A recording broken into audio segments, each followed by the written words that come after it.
오늘 우리에게 주시는 말씀은 마가복음 6장 34절에서 44절까지입니다. 우리 한 절씩 교독해서 읽어보겠습니다. 예수께서 나오사 큰 무리를 보시고 그 목자 없는 양 같음으로 인하여 불쌍히 여기사 이에 여러 가지로 가르치시더라.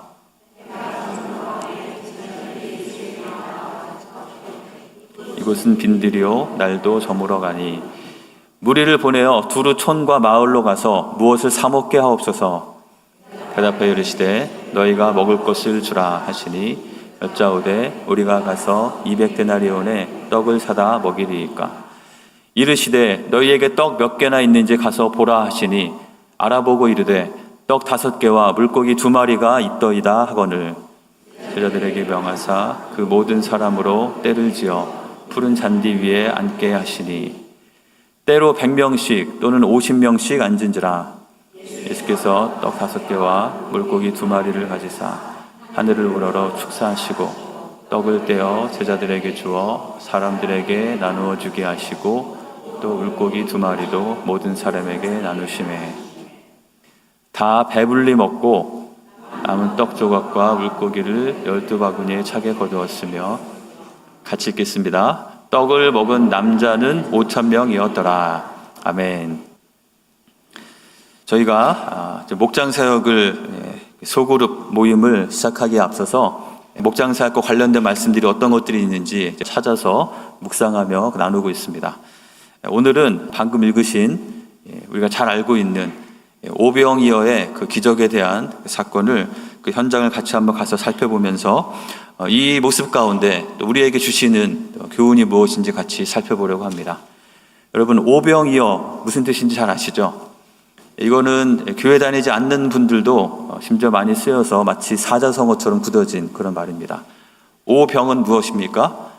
5개의 떡, 5개의 빵과 물고기 2마리라는 것이죠. 그래서 오병이어의 일이 일어났다. 그럼 무슨 뜻입니까? 아주 작은 것을 통해서 놀라운 일들이, 놀라운 성과가 일어났을 때 우리 일반 사람들도 오병이어라는 말을 쓸 정도로 우리에게 잘 알려져 있고 익숙한 그런 말씀입니다. 이 말씀의 배경은 저희가 방금 읽은 것처럼 예수님께서 제자들과 함께 좀 쉬러 한적한 곳으로 가셨습니다. 근데 예수님께서 그곳으로 가시는데 그 예수님의 무리를 따라서 많은 사람들이 따라오고 있었죠. 이 말씀의 배경을 보시면은 제자들은 예수님과 함께하는 사역 때문에 굉장히 많이 바쁘고 피곤한 가운데 있었습니다. 그래서 예수님께서는 그들에게 휴식을 주기 원하셔서 배를 타고 한적한 곳으로 좀 가고 계신 것입니다. 근데 어떤 일이 일어났습니까? 이 장면을 한번 그림으로 그려보시면 굉장히 좀 재미있기도 한 그런 장면입니다. 예수님과 함께 예수님의 사역을 받고 예수님 말씀을 듣던 사람들이 갑자기 예수님께서 제자들과 함께 배를 타시는 것을 보고 이것이 어찌된 일이냐 막 우왕좌왕하고 있는 것이죠. 그러니까 배가 떠서 이 갈릴리 큰 바다와 같은 호수에 배가 둥둥 떠서 가고 있습니다. 그것을 본 사람들이 저 배를 놓치면 안 된다. 그 배가 가는 곳을 따라서 그 사람들은 어떻게 갔습니까? 도보로. 어떻게 갔다는 거죠? 걸어서 그곳으로 달려와 배가 저 멀리 가는 것을 보면서 배보다 더 빨리 사람들이 막 열심히 달려서 배가 도착할 곳에 먼저 도착해서 기다리고 있는 것이죠. 아마 몇몇 사람들이 막 열심히 뛰어가니까 그것을 보고 무슨 일이냐 하면서 주변에 있던 많은 고을에 있는 많은 사람들도 함께 달려와서 어떤 사람들은 처음부터 어떤 사람들은 중간에 합류해서 예수님의 배가 도착하는 그곳에 와서 기다리고 있는 것이죠. 예수님과 제자들의 입장은 굉장히 좀 당황스러웠을 것 같습니다. 좀 쉬려고 한적한 곳으로 갔는데 도착했더니 많은 사람들이 어떤 사람들 뭐 숨을 헐떡거리면서 기다리고 있는 것이죠. 그런 사람들을 향해서 예수님께서 그들의 여러 가지 필요를 채우시고 예수님께서 말씀을 가르쳐 주시고 그 말씀을 듣는 많은 사람들이 그곳에 오랫동안 있는 동안에 이제 배가 고프고 식사 때가 되었을 때 그들이 먹을 것이 없는 상황에서 우리가 잘 아는 대로 한 소년이 가져온 그 보리떡 5개와 물고기 2마리를 통해서 예수님께서 그곳에 있는 모든 사람들의 필요를 넉넉하게 채우시고 남았던 그 놀라운 기록이 있는 것이 오늘 저희가 읽은 이 말씀입니다. 여러분의 삶 가운데도 이러한 하나님의 능력과 하나님께서 채우시는 이러한 일들이 풍성하게 일어나기를 간절히 축원합니다. 우리가 살아가다 보면 우리의 삶 가운데는 많은 면에서 여러 가지 모자름과 결핍의 상황이 처하게 됩니다. 하지만 그것이 우리가 그런 결핍 가운데 하나님 앞으로 간절히 나아갈 때 그 결핍과 그 갈망의 자리가 이런 풍성하고 넉넉한 잔치의 자리로 바뀌게 될 줄 믿습니다. 오늘 말씀을 이렇게 묵상하면서 말씀을 보면서 우리가 다시 한번 좀 기억해야 될 몇 가지 것들이 묵상이 되었습니다. 그것들 중심으로 같이 말씀을 살펴보도록 하겠습니다. 첫 번째는 이러한 질문을 갖게 되었습니다. 과연 우리에게는 이 무리들이 가지고 있었던 하나님을 향한 그런 갈급함이 있는가라는 것이죠. 이들은 하나님의 백성임에도 불구하고 400여 년 동안 하나님의 말씀이 임하지 않는 하나님의 침묵기 가운데서 좀 하나님의 말씀을 갈급하게 찾는 마음이 그들 가운데 있었습니다. 그랬던 그들이 예수님을 만나고 예수님을 통해서 선포되어지는 하나님 나라의 이야기를 들을 때 그들은 그 이야기가 그들에게 정말 복음으로 들려졌고 그 하나님의 말씀을 더 듣기 원하는 마음으로 영적인 그 갈급함 가운데 예수님이 가시는 그 배를 따라서 달려와서 그들에게 쫓아왔던 것을 보게 됩니다. 또한 이들이 있던 그곳 가운데는 그런 영적인 갈급함뿐만 아니라 또 먹을 것이 없는, 배가 고프고 밥을 먹을 때가 되었지만 수많은 사람들이 많은 필요가 있지만 그것들을 채울 수 있는 것이 없는 그런 상황들 가운데 있었던 것이죠. 그런 결핍과 갈급함 가운데 하나님 앞으로 나아갈 때, 그럴 때 하나님의 놀라운 역사를 경험할 수 있게 되는 것입니다. 요한계시록에 보면은 이런 말씀이 있죠. 예수님께서 마지막 때에 교회들에게 보내는 편지 가운데 내가 말하기를 나는 부자라 부요하여 부족한 것이 없다 하나. 우리에게 이런 갈급함이 있다는 것은 우리가 하나님의 은혜를 경험하고 하나님의 능력을 경험하여 살아가기 위해서 꼭 필요한 것인 줄 믿습니다. 근데 우리가 만약에 나는 다 괜찮고 나는 아무것도 부족한 것이 없다라고 혹시 생각하고 사신다면 우리는 이 요한계시록의 말씀을 잘 귀 기울여 드려야 될 것입니다. 어떤 분은 그렇게 말씀하시는 분이 있습니다. 저는 그냥 다 좋으니까 저희가 이제 무슨 목장 모임이나 아니면 어떤 사역에 대해서 같이 좀 하자고 이렇게 권해드리면 저는 이대로가 좋으니까 나를 건드리지 말아 주십시오. 그리고 어떤 분은 좀 기도 제목을 이렇게 물어봐도 저는 다 좋기 때문에 제 걱정을 하지 마십시오. 저는 신경 안 써도 됩니다. 라고 말하시는 분이 가끔 있습니다. 그러면 목사님 저는 굉장히 걱정이 되죠. 우리는 우리의 모습이 정말 어떠한지를 바로 보아야 할 것입니다. 우리 안에 있는 곤고함과 가련함과 가난함과 눈먼 것과 벌거벗은 것과 같은 우리의 영적인 실상과 우리의 삶에 있는 그런 공고의 문제들을 그냥 무시하고 덮어놓고 사는 것이 아니라 그냥 가면을 쓰고 괜찮은 것처럼 사는 것이 아니라 그 모습을 가지고 그대로 주님 앞에 나와서 주님의 도우심을 구하고 이 문제가 해결되기를 원하는 마음으로 하나님 앞에 나아가는 것이 우리에게 가장 먼저 필요한 것인 줄 믿습니다. 그리고 이러한 문제들이 있을 때 이런 문제를 가지고 주님 앞에 나아갈 때 이 문제가 해결된다는 것이죠. 우리에게는 이런 많은 문제들은 그 문제 자체로만 있는 것이 아니라 그 문제가 해결될 때 그것이 오히려 우리의 삶에 더 큰 은혜가 되게 됩니다. 그렇다면 과연 그런 모든 문제의 해결이 되는 그 열쇠는 무엇일까요? 그것은 바로 예수님이 함께 하시는 것이 우리의 삶의 모든 문제의 열쇠가 된다는 것입니다.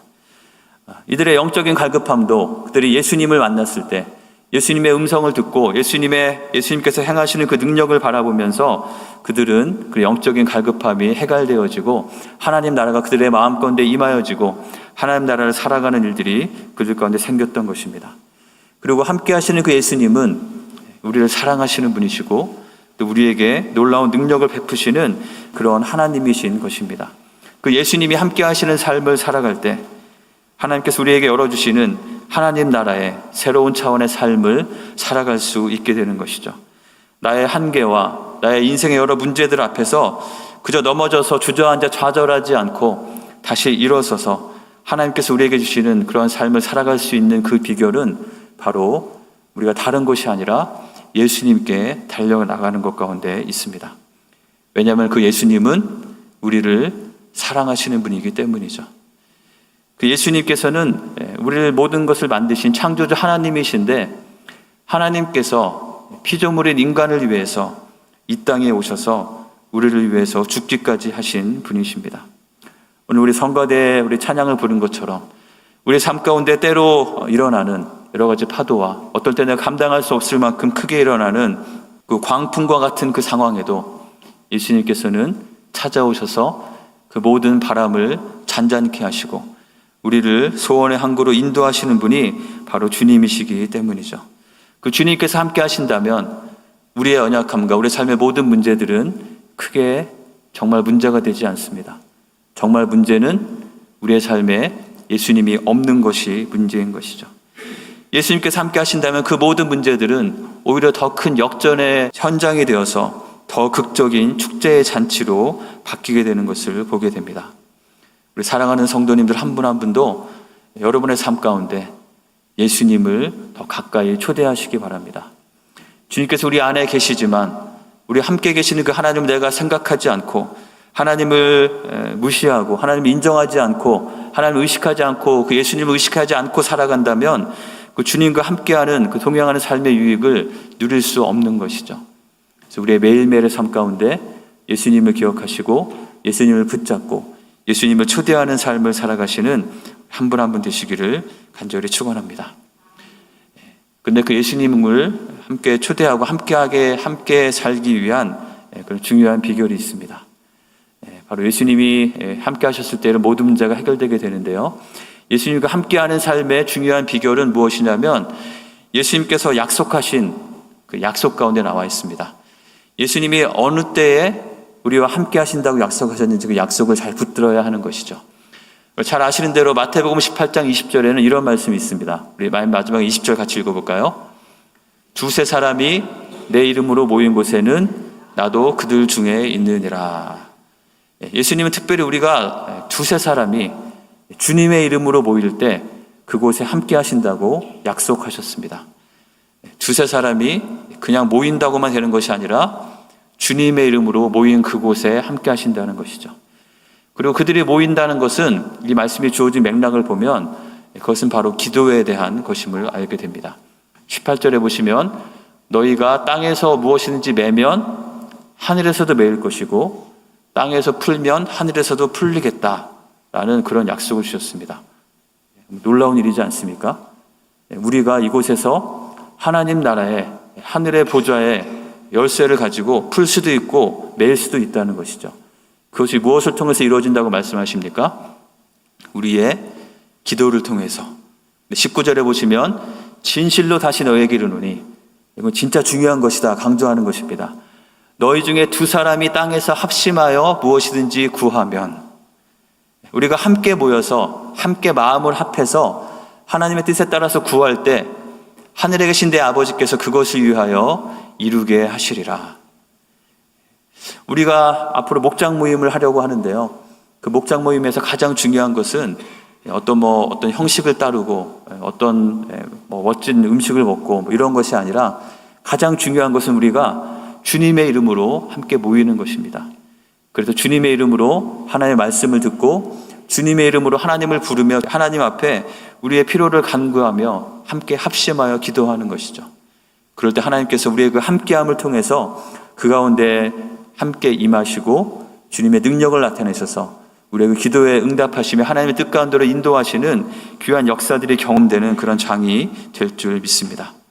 우리가 함께 할 때 함께 모여서 함께 기도하며 주님의 이름을 부르는 그 시간을 통해서 우리 가운데 함께 하시고 우리의 모든 문제를 해결하시는 주님의 능력을 경험해가는 우리 한 분 한 분이 되시기를 우리 교회가 되기를 간절히 원합니다. 그렇다면 예수님께서는 지금 이 많은 필요들이 있는 것 가운데 남자만 5,000명이 있는 그 당시에 관습에 따라서 숫자를 셀 때 성인 남자만 셌기 때문에 남자만 5,000명이라고 기록이 되어 있는데요. 그 당시의 상황들을 볼 때 남자 성인이 5,000명이 모였으면 거기에 함께 따라온 여인들도 많이 있고 또 오늘 이 장면에 중요한 인물로 등장하는 어린아이들도 있는 걸 볼 때 대략 전체 인구는 그곳에 모인 사람들은 한 10,000명, 20,000명 그 정도 이상이 되는 수많은 사람들이 모였었죠. 그 많은 사람들이 배가 고픈 그 상황에 처했을 때 그 배고픔을 예수님께서 해결하셨는데 예수님은 어떤 방법을 통해서 그 배고픔의 문제를 해결하셨을까요? 예수님은 원하시는 대로 모든 것을 하실 수 있습니다. 우리가 구약에 있는 기록을 보면 이스라엘 백성들이 광야에서 배고픔 가운데 있을 때 하나님께서는 어떠한 방법을 통해서 그들의 필요를 채우셨습니까? 만나를 하늘에서 내리기도 하셨고, 또 갑자기 메추라기 떼를 부르셔서 그 새를 통해서 고기를 먹게도 하셨습니다. 예수님께서 원하시면 어떤 방법으로든지 그들의 배고픔의 문제를 해결하실 수 있는 능력이 예수님께 있는 것이죠. 어쩌면 예수님은 그냥 손가락 한번 뚝딱 하면서 배고픔이 그냥 없어져라 라고 해서 없어지게 하실 수도 있으셨을 것입니다. 하지만 오늘 본문에 보면 예수님께서는 그 필요를 해결하시는 예수님의 그 능력을 바로 사람들의 섬김과 헌신을 통해서 그 문제를 해결하시는 능력을 베푸셨던 것을 바라보게 됩니다. 우리 같이 한번 읽어볼까요? 예수님은 어떻게 우리 가운데 역사하십니까? 우리의 섬김을 통해서 일하시는 분이십니다. 오늘 이 본문을 잘 보면 예수님께서 사람들이 지금 이제 너무나 많고 배도 고프고 그렇기 때문에 더 늦기 전에 이 사람들을 좀 동네로 좀 흩어보내서 뭐라도 좀 먹게 해야 되지 않겠습니까? 라고 제자들이 예수님께 찾아와서 얘기했을 때 예수님께서는 뭐라고 대답을 하셨습니까? 그들에게 37절에 보시면 너희가 먹을 것을 주라. 제자들 굉장히 당황했겠죠. 우리도 먹을 게 없는데 우리에게 이 많은 사람들을 어떻게 먹이라는 것입니까? 어떤 사람들은 그냥 당황해서 아무 말도 하지 못하고 이게 무슨 말인가 어리둥절하고 있을 때 아주 계산이 빠른 빌립이라는 제자가 지금 이 사람들의 숫자를 대충 감안하고 그 당시에 빵의 떡의 가격을 봤을 때 이 정도면은 200데나리온의 떡을 사다 나눠줘도 될까 말까 좀 부족할 것 같습니다 라고 이야기를 합니다. 200데나리온이면 어느 정도의 가격일까요? 이 데나리온이 하루의 품삯입니다. 그러니까 200데나리온이면은 대충 따지면 휴일같이 따져서 한 10개월 정도의 우리의 월급을 다 털어서 적은 돈이 아니죠. 그걸 다 털어서 빵을 사도 될까 말까 안 될 것 같습니다. 이렇게 얘기를 하고 있습니다. 자, 그런 그들에게 예수님께서는 그렇다면 너희에게 떡이 몇 개나 있는지 가서 좀 살펴봐라 라고 말씀을 하시죠. 예수님께서는 지금 누구를 통해서 그 문제를 해결하기 원하시는 것일까요? 바로 예수님께서는 제자들을 통해서 그들에게 무엇이 있는지 살펴보시고 그들이 가지고 있는 그것을 통해서 이 놀라운 일을 하고 계신 것을 보게 됩니다. 이 제자들의 모습을 특별히 살펴보기 원하는데요. 이 제자들은 때가 저물어 갔을 때 사실 이 상황은 제자들이 먼저 예수님께 나와서 사람들의 필요가 무엇인지 이야기하고 있는 것으로 시작이 됩니다. 그리고 예수님께서 너희가 가서 얼마나 있는지 음식이 얼마나 있는지 알아보라 라고 하셨을 때 그들은 실제로 가서 그 수많은 사람들 사이를 찾아다니면서 사람들에게 어떤 음식이 있는지 알아보고 다시 돌아와서 예수님께 이야기하고 있습니다. 그리고 예수님께서는 이 소년의 오병이어 그 작은 것을 가지고 축사하시고 사람들에게 나누어 주실 때 그 일을 하기 위해서 또 제자들을 시켜서 그 사람들을 50명씩 100명씩 무리를 지어서 그룹을 지어서 나눠서 앉게 하셨고 그 떡을 나눠줄 때도 사람들이 나와서 한 줄로 서서 받아간 게 아니고 그 무리로 지어진 사람들에게 제자들을 통해서 나누어 주셨던 것이죠. 그 당시에 약 남자만 5,000명이니까요. 한 50명, 100명씩 그룹으로 앉아있으면 몇 개 정도의 그룹이 되었을까요? 계산이 잘 되시나요? 대략 한 100개 이상의 그룹이 되었을 것입니다. 아주 많은 사람들이 50명 이상에 모여있는 그 정도 그룹 가운데 제자들은 몇 명입니까? 12명이니까 대충 따져서 한 명이 한 10개 이상의 그룹을 왔다 갔다 하면서 이 음식을 서빙하고 있는 그런 장면을 보게 되는 것이죠. 자, 지금 이 제자들의 상황은 어떤 상황인가요? 지금 제자들은 예수님과 함께 어디로 가고 있던 길이었습니까? 리트릿, 휴가 가고 있었던 것이죠. 저희가 마가복음 6장을 읽었는데 마가복음 6장 앞부분에 보시면 어떤 내용이 나오냐면 예수님께서 제자들을 둘씩 짝지어서 세상 가운데 파송하셨습니다. 그리고 그들이 예수님의 이름으로 귀신을 쫓아내고 능력을 향하고 돌아와서 예수님께 보고하던 장면들이 나옵니다. 그리고 그들이 너무나 많은 사람들이 예수님을 찾아오는 가운데 그들도 음식을 먹을 시간도 없을 정도로 바빴기 때문에 예수님께서 따로 시간을 내셔서 그들과 함께 드디어 우리도 휴가 한번 가보자. 그리고 배를 타고 가고 있는 상황에서 만난 이런 현실인 것이죠. 그런데 이 제자들의 모습을 볼 때 그들의 어떤 사람들은 좀 투덜거리면서 하는 사람도 있었을지 모르겠지만 이 제자들은 예수님께서 그 무리들을 보시고 불쌍히 여기시며 그들에게 가르치시고 그들의 필요를 채우기 원하시는 주님의 그 마음을 함께 품고 열심히 수고하며 일하고 있는 제자들의 모습을 바라보게 됩니다.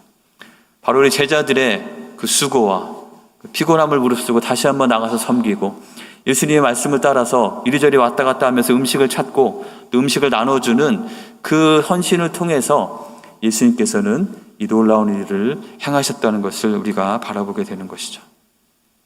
그리고 또 하나 빼놓을 수 없는 중요한 인물이 누구일까요? 바로 한 소년이죠. 한 소년은 요한복음에 등장합니다. 우리 마가복음에는 명확하게 나와 있지 않지만 요한복음에 보면 이 보리떡 5개와 물고기 2마리를 누가 가져왔는지 나오고 있죠. 누가 가져왔습니까? 한 아이가 있어서 그 아이가 보리떡 5개와 물고기 2마리를 가지고 온 것이죠. 자, 이 아이가 가지고 왔던 물고기 2마리와 보리떡 5개.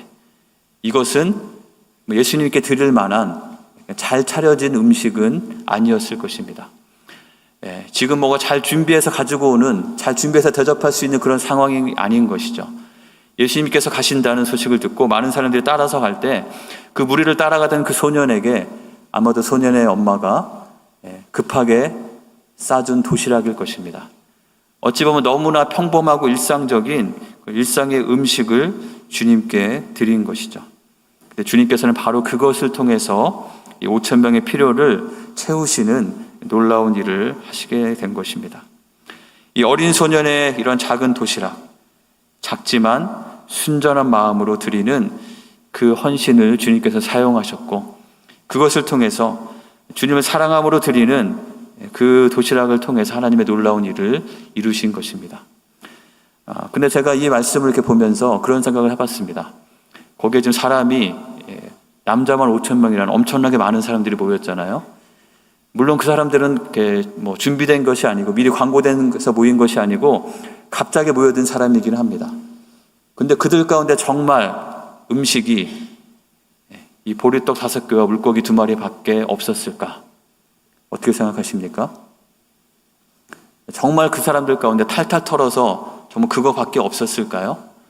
그 많은 사람들 가운데 조금이라도 음식을 챙겨온 사람이 이 소년 한 명밖에 없었을까요? 그렇지 않았을 것입니다. 그 중에 어떤 사람은 더 많은 것을 가지고 있었을지도 모르겠습니다. 하지만 한 가지 중요한 사실은 무엇입니까? 그 가운데 예수님께 자기가 가지고 있던 이 보리떡 5개와 물고기 2마리를 드린 사람은 소년 하나밖에 없었다는 것이죠. 그리고 주님께서는 그 소년의 작은 도시락을 사용하셔서 그 수많은 사람들의 필요를 채우는 일을 하셨던 것입니다. 그 수많은 사람 앞에 이 보리떡 5개와 물고기 2마리는 정말 아무것도 아닌 것처럼 여겨지는 정말 작고 작은 것이었을 것입니다. 하지만 주님께서 그것을 사용하셨을 때 그 모든 필요를 채우실 수 있었던 것이죠. 어떤 분은 우리 어린아이들 수학에 빠른 분들은 이렇게 생각할 수도 있습니다.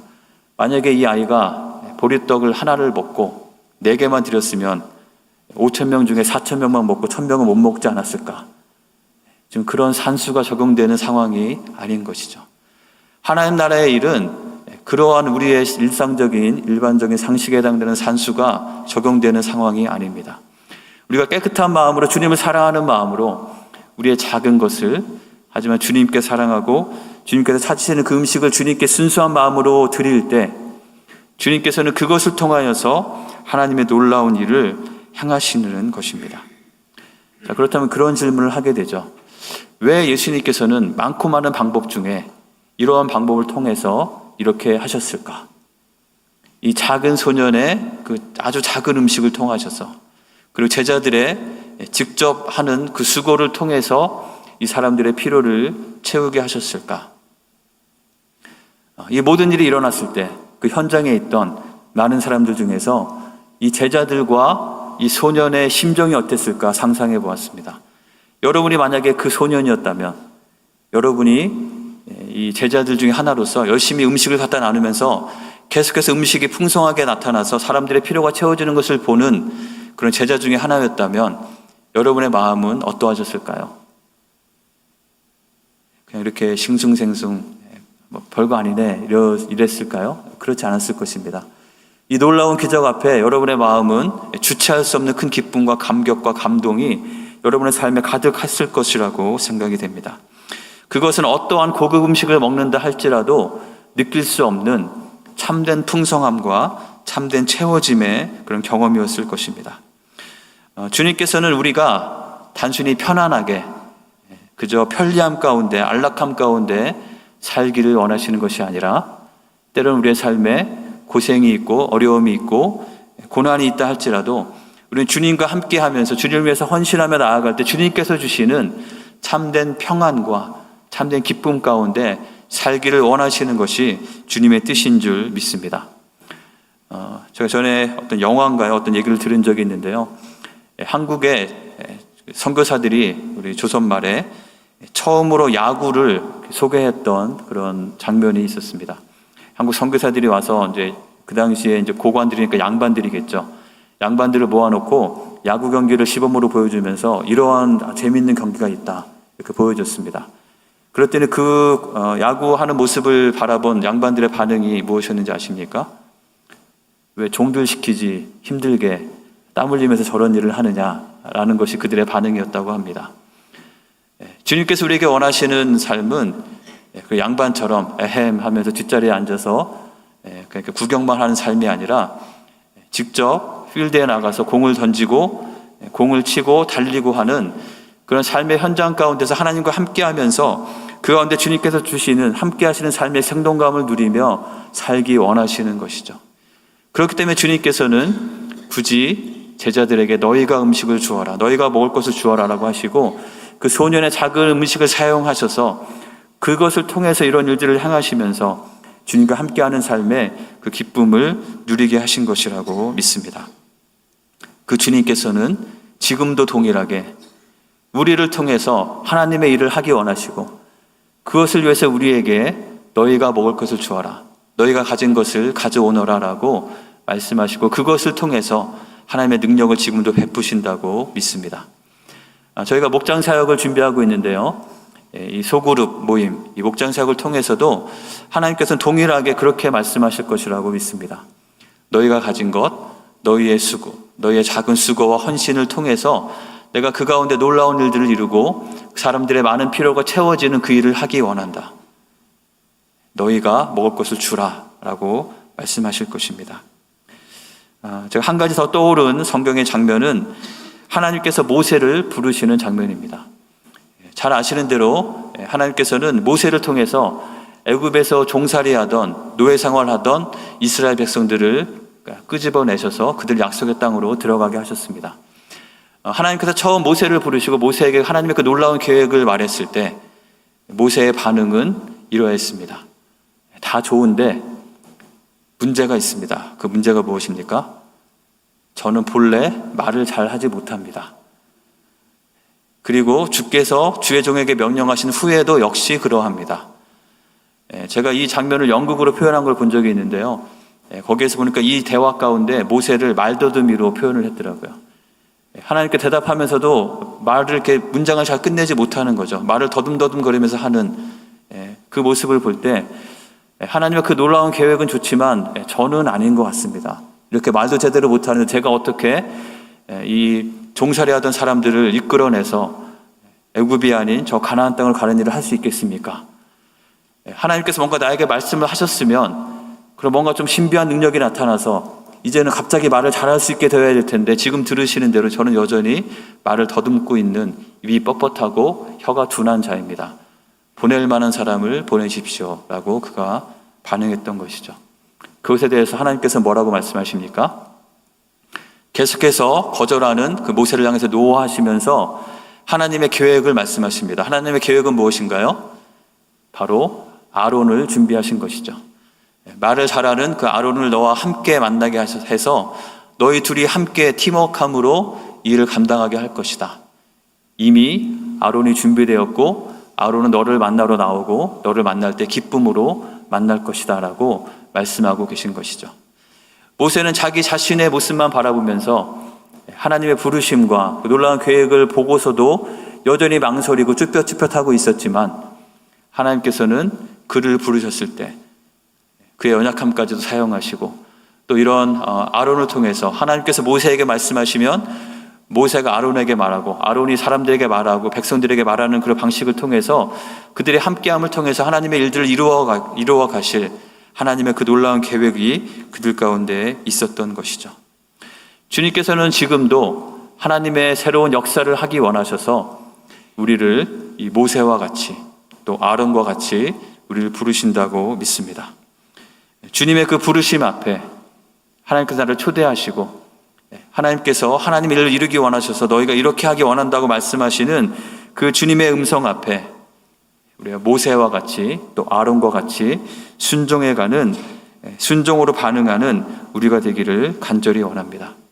그럴 때 주님께서는 그런 우리의 순종을 통해서 우리가 그렇게 함께하는 모임을 통해서 나의 결핍이 채워지고 나의 지체들의 부족함과 그들의 삶의 문제가 해결되어지고 이 세상 가운데 하나님을 알지 못하고 여전히 갈급한 가운데 공허함 가운데 살아가는 그들에게 하나님의 복음의 빛을 발하게 하셔서 그들을 채우시고 새롭게 하시는 역사를 이루어 주실 줄 믿습니다.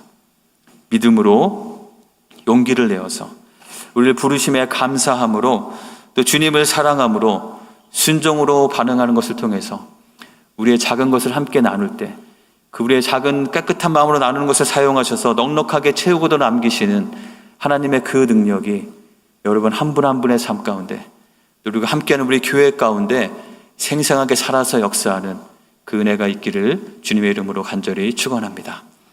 우리 주신 말씀 기억하면서 함께 기도하도록 하겠습니다. 이 시간 기도할 때 그렇게 기도하면 좋겠습니다. 하나님께서 우리를 혼자가 아니라 함께하게 하시고 우리 함께함을 통해서 우리 가운데 베푸실 하나님의 능력을 기대하며 주님 앞에 기도하기 원합니다. 먼저 나의 삶 가운데 있는 우리 주변에 바라보는 우리의 부족함과 결핍에 대해서 그대로 인정하면서 주님의 도우심이 필요합니다. 주님께서 함께해 주셔야만 이것이 해결될 수 있습니다라고 고백하고 주님께서 그것을 행하시고 능력을 베푸시는 그 일을 위해서 내가 나의 작은 것을 드리고 나의 시간을 드리고 나의 가진 것들을 통하여서 함께 섬기기 원합니다라고 주님 앞에 기도하기 원합니다. 함께 기도하겠습니다.